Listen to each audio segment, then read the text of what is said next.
Kenapa ya kadang ada artis atau influencer yang terobsesi dengan kisah hidup susah di masa lalu, padahal kalau ditelaah ya hidup mereka zaman dulu nggak susah-susah banget. Saya sangat kaget reaksi netizen negatif banget terhadap videonya Deddy Corbuzier. Jadi kalau yang bilang nggak penting itu karena nggak relate, mending diem. Kenapa gak penting? Karena ada yang lebih penting, fasilitas sosial penunjang pendidikan. Kenapa Indonesia itu sulit maju? Ya karena orang-orangnya itu ketika dikritik itu tidak mau menerima kritikan. Bahkan ada sosok seorang influencer yang katanya smart people, hebat luar biasa, justru ketakutan sama kejujuran anak SD. Ketika ada anak SD makan ayam, kurang ini, kurang itu, influencer ini justru marah-marah, ngata-ngatain, katanya anak nggak bersyukur, kemudian sekaya apa ente, kemudian membandingkan nasi kotak dengan nasi makan siang bergizi gratis. Ya jelas om, nasi kotak itu harganya lebih mahal, ya pasti enak nasi kotak. Kalau ditanya soal makan siang bergizi gratis ada yang keracunan, dia bilang saya makan steak pun juga pernah keracunan. Ya ini kan beda cerita, beda masalah. Tetapi selalu seolah-olah pemerintah itu nggak ada yang salah. Padahal pemerintah itu kadang-kadang juga salah dan perlu dikritik kalau hal itu memang salah. Makan siang bergizi gratis ini sebenarnya dari awal sudah menimbulkan pro dan kontra. Padahal ada yang lebih penting untuk diperhatikan dari sistem pendidikan kita, termasuk diantaranya fasilitas yang kurang memadai di pelosok-pelosok pedalaman desa yang ada di Indonesia. Harusnya fasilitas sekolah itu dibetulkan terlebih dahulu, dibuat senyaman mungkin, baru membuat program makan siang bergizi gratis. Ataupun program makan siang bergizi gratis ini hanya untuk orang-orang tertentu, untuk orang yang kurang mampu. Dan akhirnya Deddy Corbuzier tertampar fakta dari beberapa komentar netizen. Namun anehnya ada juga sih orang yang membela Deddy Corbuzier. Ya setiap orang beda pendapat. Berikut kita simak videonya.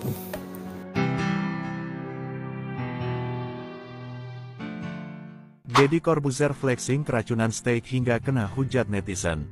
Hal itu karena netizen menganggap Deddy Corbuzier meremehkan peristiwa keracunan yang dialami oleh siswa SD di Sukoharjo, Jawa Tengah setelah makan makanan program MBG, makan siang gratis. Awal mulanya, Deddy menghujat pelajar yang protes menu makan bergizi gratis di media sosial. Menurut Deddy, apa yang dilakukan oleh pelajar tersebut tak pantas. Seakan kurang setuju dengan pendapat Deddy, seorang netizen bertanya mengenai kemungkinan keracunan pada siswa sekolah. Mengingat peralatan masak yang digunakan untuk makan banyak yang tak sesuai standar kesehatan. Bukannya memberikan jawaban yang bijak, Deddy malah meremehkan masalah tersebut. Ia kemudian membandingkan dirinya yang pernah keracunan saat makan steak. Jawaban Deddy tersebut viral pada Minggu, tanggal 19 Januari tahun 2025, karena diunggah ulang oleh akun fanbase selebriti di salah satu platform. Sontak Deddy pun langsung panen hujatan netizen. Mereka menyayangkan sikap Deddy yang tak memihak kepada rakyat. Bahkan Deddy malah flexing pernah makan steak seharga 6 juta rupiah. Menurut salah satu netizen, sekelas Deddy Corbuzier harusnya ikut membantu memperbaiki program pemerintah Prabowo. Sebelum ada korban keracunan meninggal akibat program MBG, banyak juga netizen yang menyoroti sikap Deddy.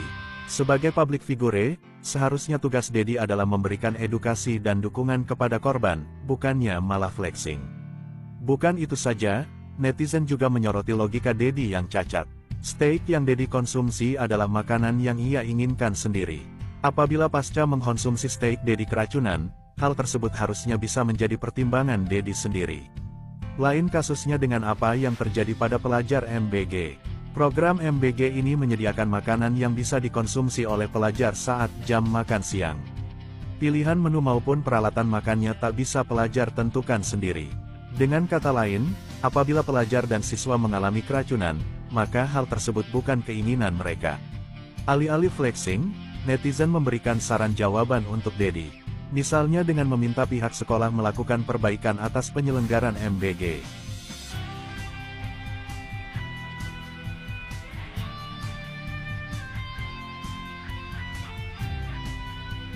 Jadi kalau yang bilang nggak penting itu karena nggak relate, mending diem. Kenapa gak penting? Karena ada yang lebih penting. Fasilitas sosial penunjang pendidikan, kualitas guru dan tenaga pendidik, akses pendidikan, transportasi yang terintegrasi dari rumah ke halte bus ke sekolah. Yang paling dasar adalah kurikulum. Kurikulum. Kan laki lu yang bilang sekolah gak penting, sekolah bikin lu goblok. Sekolah itu mengajarkan kita jadi bodoh. Karena semua harus bagus di sekolah itu. Kenapa? Karena sistemnya yang gak penting, sistemnya goblok. Itu laki lu yang bilang. Satu lagi, MBG gak ujuk-ujuk bikin anak jadi pinter, malas baca riset. Lu lihat aja contoh real anak presiden, IPK-nya gak bagus-bagus amat. Secara anak presiden pasti gizinya baik dong, gizinya bagus dong. Mau bilang apa lu? Faktor keturunan. Kenapa ya kadang ada artis atau influencer yang terobsesi dengan kisah hidup susah di masa lalu, padahal kalau ditelaah ya hidup mereka zaman dulu nggak susah-susah banget. Contoh nih, ada yang ngebandingin nasi kotak hasil syuting dengan program makan siang gratis. Kan gak apple to apple ya? Ya kita bisa bayangin lah nasi kotak hasil syuting tuh isinya apa aja, terus di-compare dengan makan siang gratis yang isinya ya kita tahu ya bisa menilai sendiri lah. Maksudnya kenapa harus bilang dulu nasi kotak gini gitu? Kenapa? Maksudnya butuh validasi kalau lu tuh sukses dari bawah banget. Terus juga istrinya ikut-ikutan ngebandingin dengan uang saku yang dia dapat zaman dulu. Zaman dulu uang segitu udah dapat apa? Jangan dibandingin zaman sekarang. Ya beda. Taraf nolnya elu dengan taraf nolnya yang benar-benar nol itu beda, jangan disamain. Apa yang lu anggap itu susah, itu mewah di mata orang lain. Lagian, nasi kotak habis syuting dibandingin dengan program makan siang gratis, ya gimana ya? Assalamualaikum, Dedi. Aku kaget tuh sama postinganmu itu. Kok bisa marah-marah aja gitu?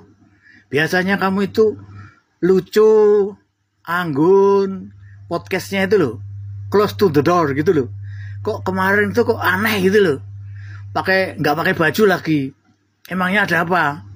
Jangan-jangan kamu ada sesuatu gitu. Orang anak kecil seperti itu kok langsung dimarah-marahin banget gitu loh. Ada yang aneh itu. Jangan-jangan bukan kamu, Ded. Hah? Coba dicek. Itu pasti kekeliruan itu. Hah? Aku menyayangkan loh itu. Coba dicek itu. Biar jelas gitu loh. Kasihan. Podcastmu udah bagus gitu kok.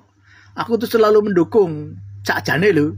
Tapi kalau gitu memang sengaja ya beda ini. Oke, thank you. Assalamualaikum.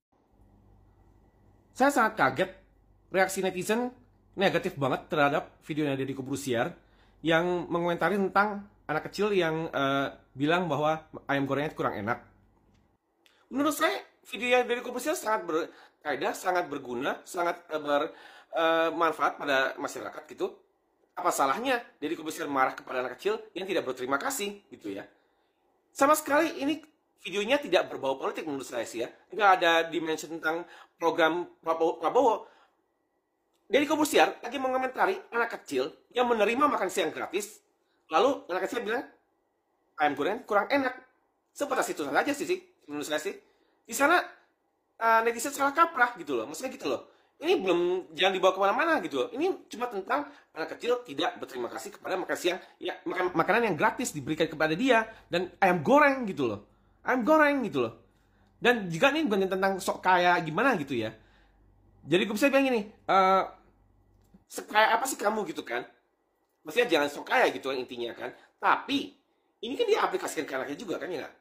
Anaknya kaya, anak orang kaya, tetapi dia maksudnya dia ada sikap ini kepada anaknya itu. Kamu jangan sok kaya. Kamu tetap harus makan nasi box. Itu dia. Nah kan, dia aplikasikan juga kan. Jadi ini jangan netizen jangan ke-trigger oleh keyword-keywordnya kaya miskin gitu ya. Kita ambil hikmahnya. Intinya dari kata-kata seseorang. Kita jangan ke-trigger keyword-keyword. Itu tidak berpendidikan gitu maksudnya gitu loh. Kita harus belajar mengambil hikmah dari seseorang. Medium delivery-nya nggak terlalu penting gitu loh. Misalnya dari sini, bisa bilang PA gitu kan. Lah, ini kan sebagai kayak curhat feedback orang tua, ortu ke ortu, heart to heart gitu kan. Dimana dibilang katanya dia kurang puas, dia kurang senang dia bahkan marah pun di katanya kamu PA gitu. Ya, lumrah menurut saya sih kan, jangan terlalu gimana ya, jangan terlalu sok suci lah gitu ya. Jangan nggak ngerti saya ini kan cuma curhat gitu, dimana orang dia murka gitu, sebagai murka, agak sedikit murka pada anak kecil yang tidak berterima kasih gitu kan. Ini sebagai curhat seorang ortu ke ortu, ortu kepada orang dewasa lain gitu. Sebenarnya sih menurut saya sih lebih ke orang dewasa lain untuk mengajarkan bahwa bahwa anak kecil jangan diajarkan tidak berterima kasih gitu loh. Dan juga apple to apple juga gini ya, yang dimasukkan adalah apple to apple pada saat jadi gue melakukan perbandingan adalah dimana sama-sama gratis dan sama-sama tidak dipilih tapi dikasih gitu kan.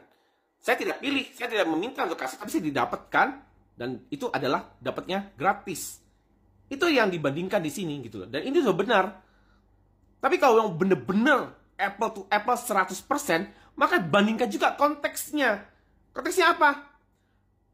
Aska, biarpun nasi box itu 1 juta pun, dia punya kemampuan untuk menolak loh. Dia punya kemampuan, sama sekali punya kemampuan untuk menolak, dan sama sekali punya kemampuan untuk memilih 1000 macam lain. Gitu loh, ngerti nggak?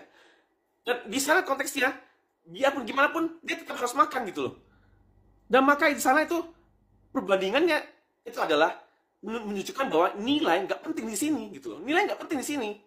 Nilai nggak penting di sini. Nasi box sama nggak sama, kualitas nggak sama-sama. Gini ya,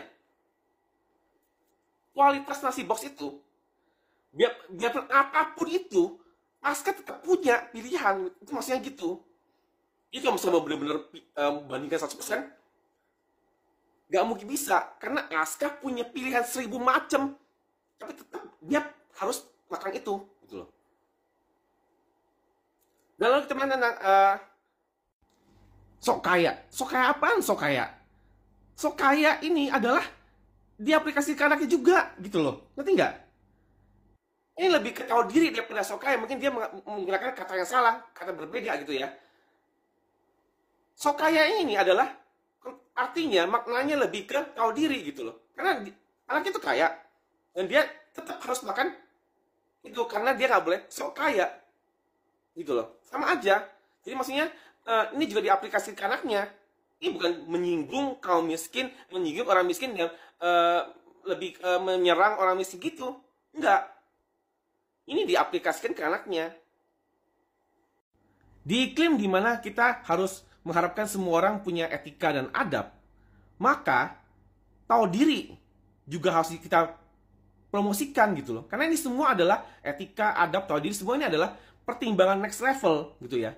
Dimana seseorang bisa punya kemampuan atau misalnya hak berekspresi bebas, tapi lalu selanjutnya kita memikirkan tentang sepatutnya boleh apa enggak gitu kan, bagus apa enggak gitu. Should I or should I not gitu kan. Di sana adalah pertimbangan next level gitu loh. Dan ini yang kita harus tumbuhkan benihnya dalam anak-anak gitu loh. Memang gak ada kewajiban, anak boleh spontan, anak boleh berekspresi bebas, tapi kita mau tumbuhkan tahu diri dalam anak-anak gitu kan. Karena masyarakat Indonesia mengharapkan etika dan adab gitu. Aska dari dulu ikut gua syuting di mana-mana. Yang gua kasih makan adalah makanan box yang ada di sana. Jadi nih ya, kalau kita syuting kru kita kan dapat nasi kotak nih. Nasi kotak tuh ada standarnya. Nggak mungkin nasi kotak itu nggak enak. Apalagi nasi kotak itu juga bukan buat kru aja, buat artis juga, buat bos-bos yang datang juga. Kalaupun gue nggak makan nasi kotak itu bukan karena enak, karena bosen. Dan lagian nasi kotak syuting itu bermacam-macam. Ada yang prasmanan, nggak literin nasi kotak gitu kan. Kadang-kadang juga McD, kakak bento. Jadi gue rasa nggak fair kalau dibandingin nasi box sama nasi ayam 10.000.